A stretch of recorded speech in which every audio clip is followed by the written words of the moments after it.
supporting you in your dog parenting journey. The Dynamic Dog Owner with Debbie Potter.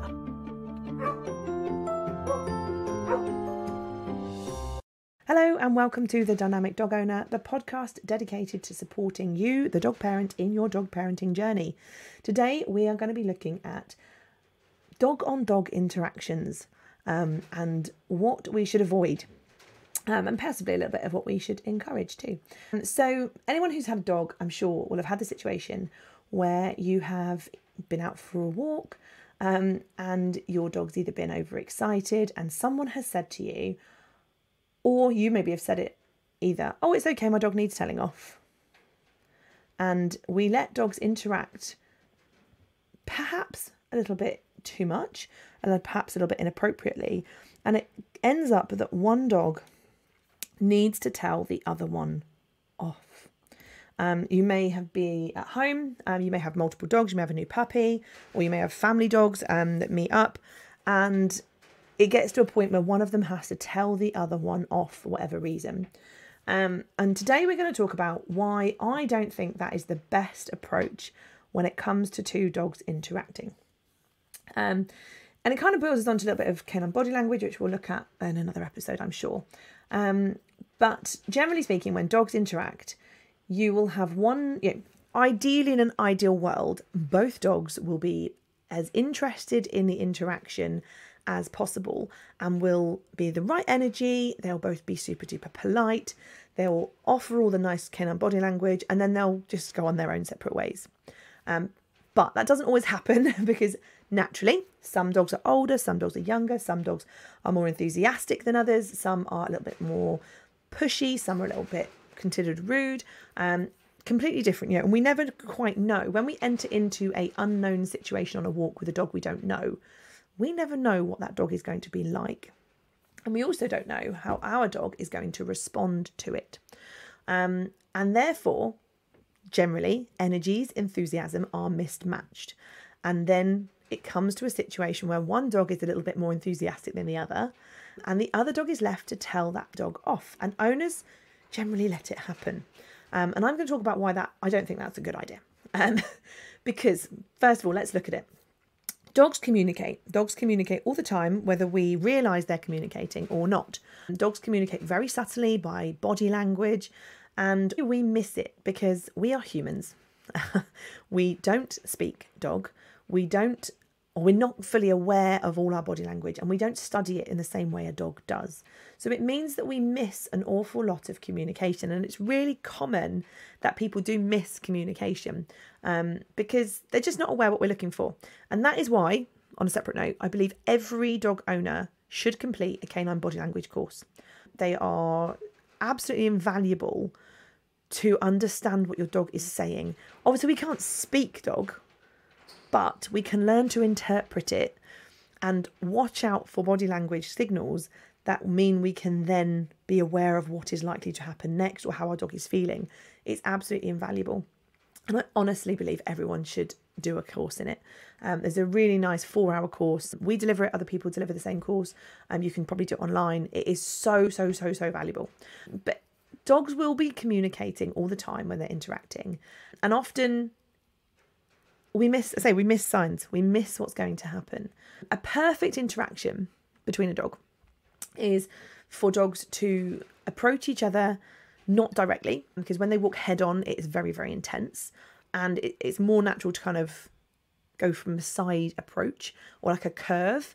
That way it kind of just eases the pressure slightly.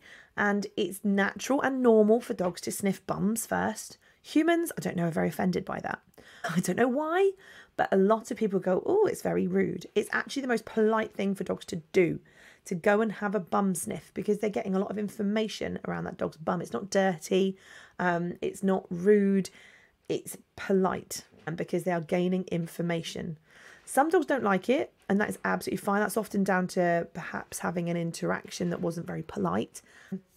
And then that sniff or that interaction, that first interaction with an unknown dog, should be so short that it doesn't even feel like it's happened.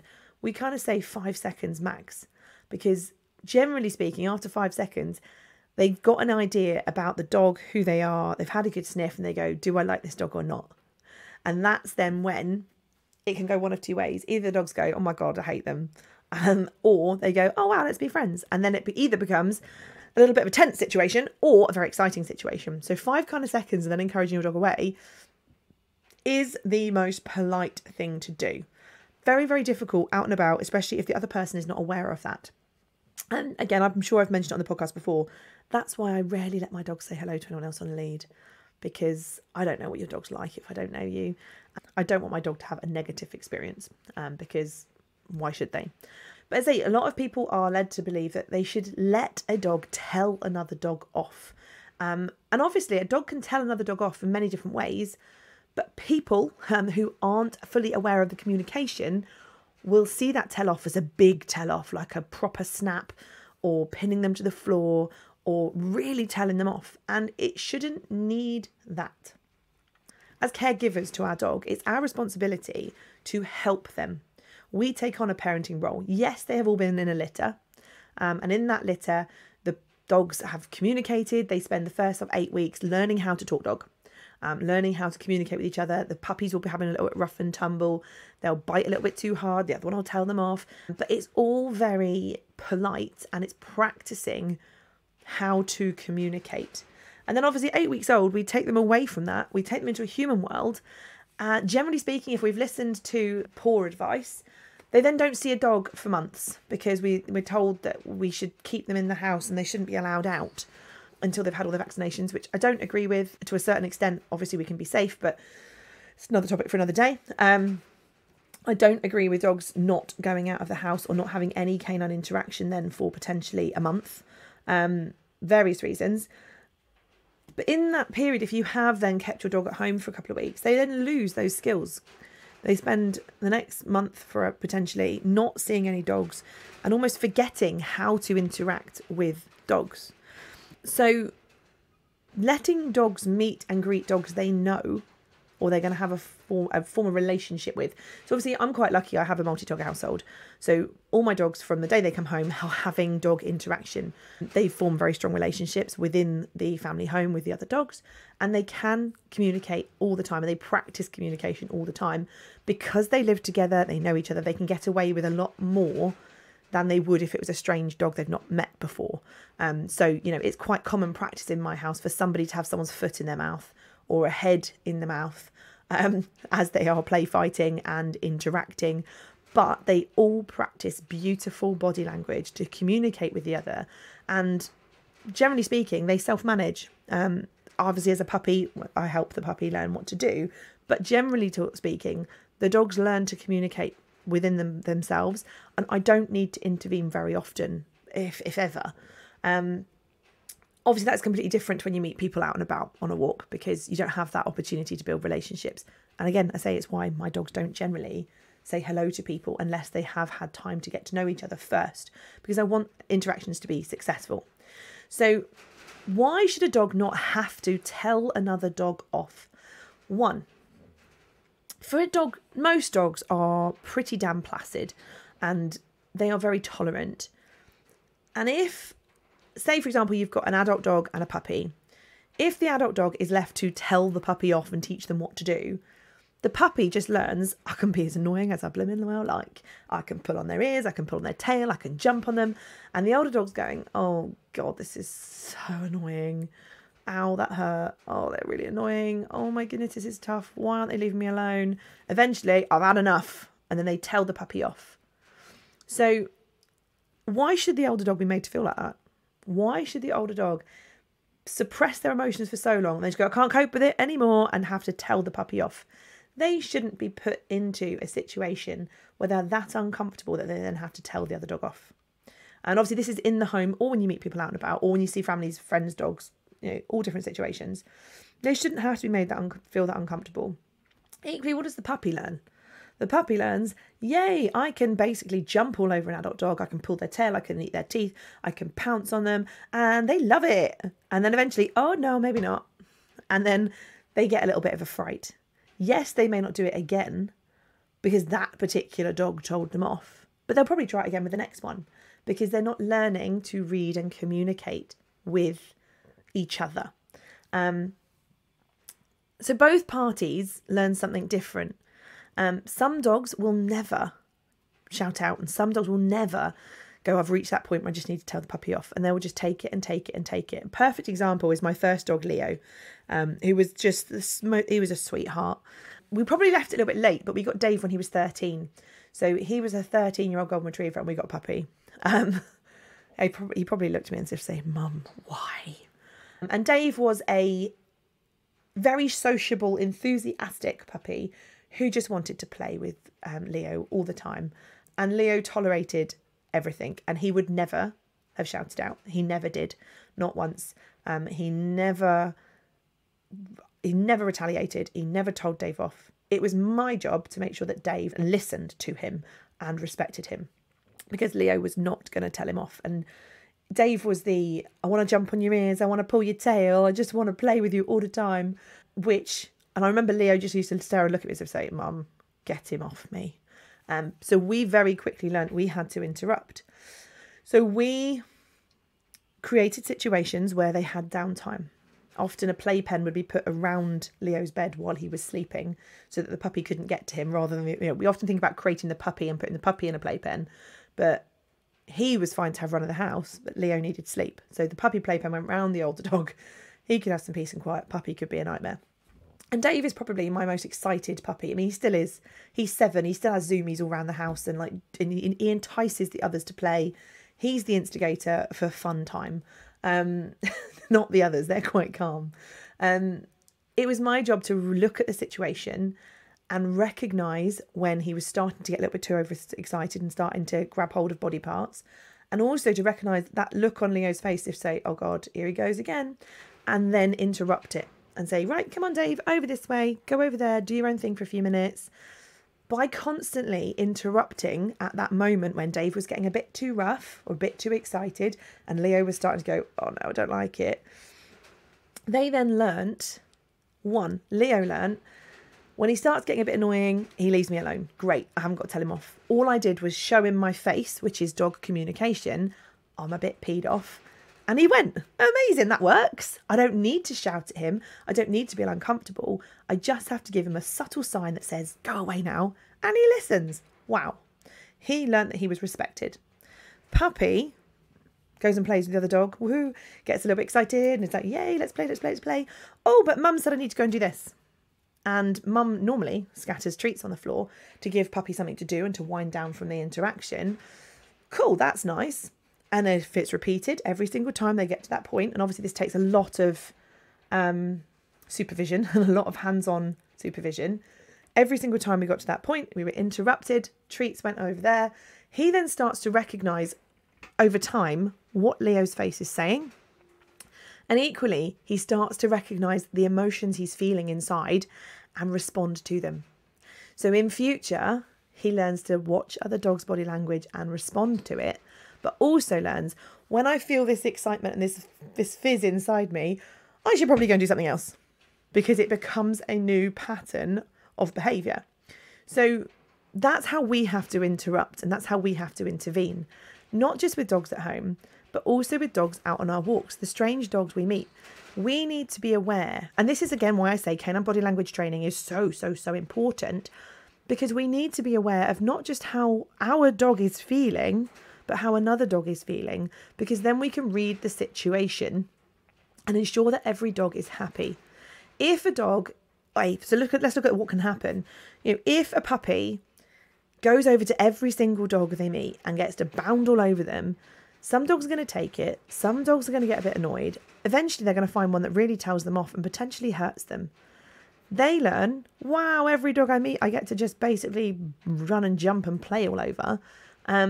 And it's fine until they tell me off. So what skill are they learning? What interaction and polite skill are they actually learning? Not many. And equally, if you've got a pretty shy puppy and another dog, or a shy dog in itself, it doesn't have to be a puppy, but a shy dog, and another bouncy one is always coming over to them, they're not really into interaction, but dogs come over and bound all over them. They learned, I don't like other dogs. Other dogs really make me feel uncomfortable. Other dogs are a pain. I don't want to interact with them. They learn one of two things: to then shy away from other dogs and not want to interact, or they learn to tell them off first and say, don't mess with me. it seems like we should let dogs be dogs and let them sort themselves out. But don't forget, they always, often the argument is, oh, they would have done that before, in the wild, before we domesticated them. But we have to remember that our dogs now are very different from the pre-domesticated dogs of centuries past, because we have influenced dogs. We do influence dogs. We affect communication and behaviour more than we realise. So, for example, we put dogs on a lead. We put dogs on a lead, we walk down a straight path and they walk head on towards each other. Instantly our dogs go, whoa, this is weird, because it's not natural. It's not normal to walk directly towards them. And then we moan that our dogs are reactive or behaving in a weird way because we have created what we think is a normal situation. But for our dogs, it's actually really not normal. We also attach a lead to them, which again affects natural body movement.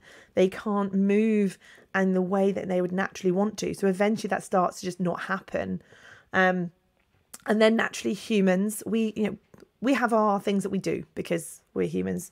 Natural reactions take over. And most people's natural reaction when their dog goes to greet another dog is to tighten the lead and hold it really, really tight. Simply because we feel in control. And we can't help that. You can't help that if that's something you do. It's human nature and it is a natural reaction to want to feel in control. And we tend to think shorter lead, more control. But what we're also doing is taking away body language. Because when we shorten the lead, we put a little bit of tension down that lead that feeds into our dog and they go, oh, a bit tense. We also affect their movements because then they can't do the sideways sort of ease interaction. They are facing head on. Because the lead's taut, they then rear up against the lead, which affects how their body language looks to the other dog. And the other dog goes, whoa, you look a bit scary. Because when they're pulling on their lead and their sort of front half is up off the ground, they look very intense. Therefore, the other dog reads that as being danger rather than that dog desperately wants to come and say hello to me. So we influence it so much and we forget that we do that. And again, it's something we can't avoid necessarily, but being aware of it can help you in situations. So, for example, always having a loose lead when you try and interact with another dog, because then at least they are free to move. And it does often just make the whole situation a little bit easier. Interrupting and saying, you've had a little second of sniffing, right, come away now, come and do this. De-stress, chill out for a few minutes, then you can go back and say hello again and keep repeating it so that we're constantly having energy and then relax, energy, relax, interaction, relax. We need to show them how to do this. It is not the dog's job. Obviously, when they weren't domesticated, yes, they would be left to get on with it because we hadn't influenced them. We hadn't influenced how they acted and how they thought and the world that they lived in. Obviously, again, in the home, there's more natural opportunity to display natural behaviour because they're living together in a unit, not a pack, but a family unit. And therefore, as with any family, we know who we can talk to, who we can say what to. So, I swear. And I swear quite a bit. Apparently, I've looked at studies on this. People who swear are more honest and trustworthy. I have to really think I'm on the podcast, I mustn't swear. Or if I'm with clients, I have to make a conscious decision, right, must not swear. But when I get to know them a little bit, and obviously if you're a regular listener, you'd have seen occasionally I do let a few swear words out. I do it without even noticing. But if you're a client and I've known you for a long time, I go, right, I can probably drop a few swear words now. But I have to consciously make an effort not to. If I'm at home, I'm free. I can swear as much as I like because I do. Certain people, you can't go into a bank or into a business meeting and swear, but you can with your friends because they know who you are and they know you swear. No different to kids. Kids know to treat parents. They talk to parents differently to how they would talk to a child. They talk to siblings differently to how they would friends, normally not very nicely. They talk to grandparents, usually slightly. They talk to authority figures, slightly different. We learn how to adapt how we're communicating depending on who we're talking to. And dogs do exactly the same thing. If they are together in a group and they are a group of known dogs, whether that be you live with them or they're friends you meet up with every single week, they get to know that dog likes this, that dog likes that. he's a bit precious over his chews. That one doesn't like his ball being taken. They start to learn who each other is, what they like, what they don't like, and then they respond with their body language and their communication, their interactions appropriately. So it kind of brings us back to that point of, it's not okay for dogs to just tell each other off unless they have had that time to get to know each other and have almost that respect for each other, because then the telling off is much more subdued than it would be with a strange dog. It's not okay to meet a dog in the park and let the interaction go on so long, or let your puppy be really, really annoying until the other dog says F off, because it's just not fair. And on either party, we're not teaching puppies what to do. We're not, or overexcitable, it doesn't have to be puppies, overexcitable dogs, we're not teaching them how to interact appropriately. And equally, we're not helping less confident dogs, or the dogs that is being less engaged in the interaction. We're not helping them to learn their communication skills and to advocate for themselves. It's our job to intervene. Not all the time, not to micromanage everything, because we have to have an element of let dogs be dogs, which I appreciate if you are, a new owner, and you haven't studied canine body language and you've not spent a massive amount of time in multi-dog situations. Generally, we think everything looks aggressive, because dog interactions, when they're really playing, can look quite violent. I mean, one of mine makes so much noise, it sounds like he's murdering the others. I'm like, hey, shh, the neighbours will think you're eating each other. And I know he's just a really noisy player. And my dogs know he's just a really noisy player. And they're fine with it because they know each other. But when you are a new owner and you've not seen dog interaction before, it can look quite scary. We're then tempted to automatically intervene. And that's where, obviously, learning about body language, going to training where they talk about and practice safe, controlled interactions with a trainer on hand can help you to understand what you're seeing, learn when to interrupt, and learn not, when to let them go on with it. And that's really, really important in terms of your dog having a really happy life and your dog having good interactions and learning to feel comfortable around other dogs. So hopefully you found that useful, little talk about how dogs interact. But the main thing is I would tell anyone, go and learn canine body language. It is invaluable to you, but also just be aware of what's going on with interactions. And if either dog is starting to look uncomfortable, it's our job to intervene and not just leave them to work it out, because it's not fair on either party. Hopefully you have found this episode useful. And of course, if you want to carry on the conversation, head over into our Facebook group, Potter Paws Community. The link is in the podcast description, because we can pick up that conversation there and do a bit of two-way and get other people's opinions in. If you would like to talk through the topic, get in the group, post a question, and we will talk about it some more. Have a wonderful week, and I look forward to speaking to you all very soon. Thank you for listening to The Dynamic Dog Owner with me, Debbie Potter. See you next time.